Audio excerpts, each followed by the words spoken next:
আসসালামু আলাইকুম। বর্তমানে অবস্থান করছি লাকমাছড়াতে। লাকমাছড়া যেটা আপনাদের দেখাচ্ছি যে এখানে ইন্ডিয়ার মেঘালয়ের ঝর্ণার পানিগুলো আস্তে আস্তে আসে এবং এতে এই সাথে অনেক পাথরও, ছোট বড় অনেক পাথর ভেসে আসে এখানে, যেটা দেখা যায়।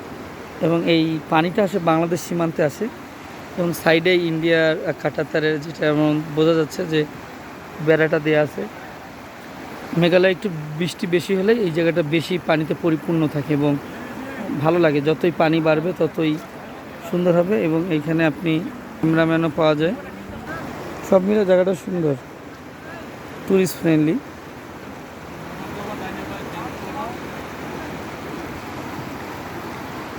আসুন জানুন। এটা তাহিরপুর উপজেলার টেকেরঘাট এরিয়ার পাশেই এবং এটা লাকমা বাজারের সাইডেই অবস্থিত। আসতে পারেন আপনারা বাই রোডে বা বোর্ডে করে। ধন্যবাদ।